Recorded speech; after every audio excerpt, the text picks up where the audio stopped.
ये एक काल्पनिक कहानी है और दिल को गहराइयों तक छू जाने वाली। एक बार स्वर्ग में विचरण करते हुए कृष्ण और राधा एक दूसरे के सामने आ गए। विचलित से कृष्ण, प्रसन्नचित से राधा। कृष्ण सकपकाए, राधा मुस्कुराई। इससे पहले कि कृष्ण कुछ कह पाते, राधा बोल उठी, कैसे हो द्वारिकाधीश।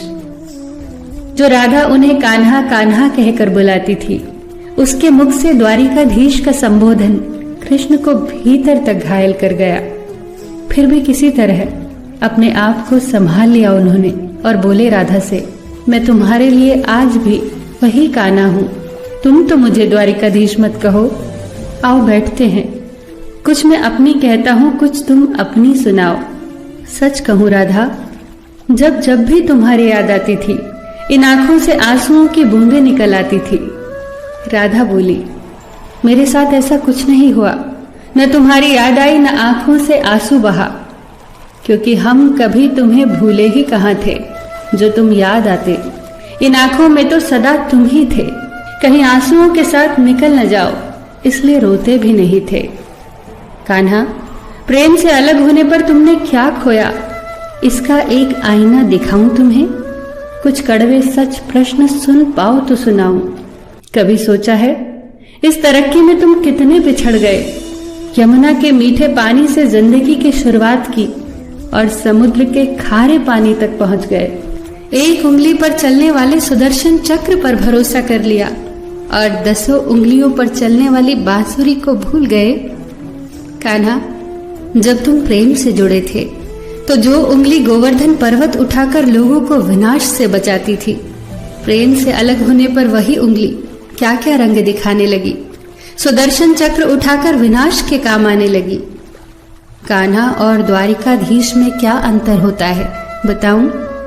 कान्हा होते तो तुम सुदामा के घर जाते, सुदामा तुम्हारे घर नहीं आता। युद्ध में और प्रेम में यही तो फर्क होता है।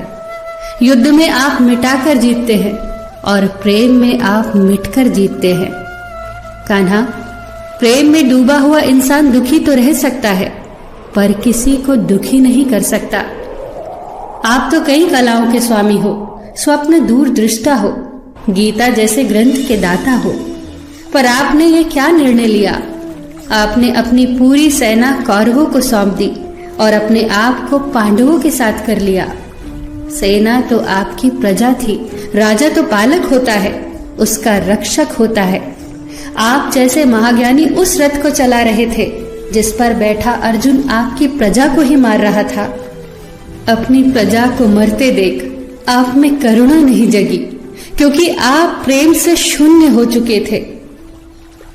आज भी धरती पर जाकर देखो, आपकी द्वारिकाधीश वाली छवि को ढूंढते रह जाओगे। हर जगह, हर मंदिर में मेरे ही साथ खड़े नजर आओगे।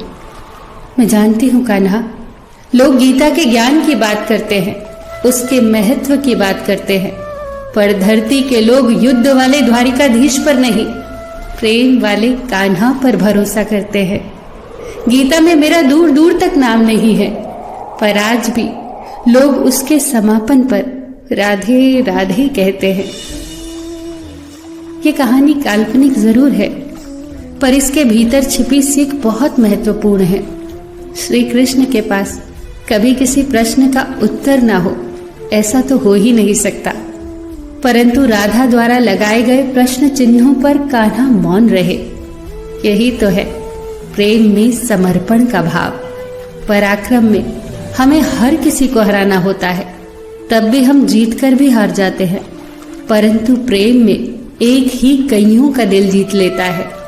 सही कहा है कि छोटी सी उंगली पर पूरा गोवर्धन पर्वत उठाने वाले भगवान श्री कृष्ण छोटी सी बांसुरी को दोनों हाथों से पकड़ते थे। फिर मिलेंगे दोस्तों अगली कहानी के साथ। तब तक के लिए अपना ख्याल रखना और हमेशा मुस्कुराते रहना।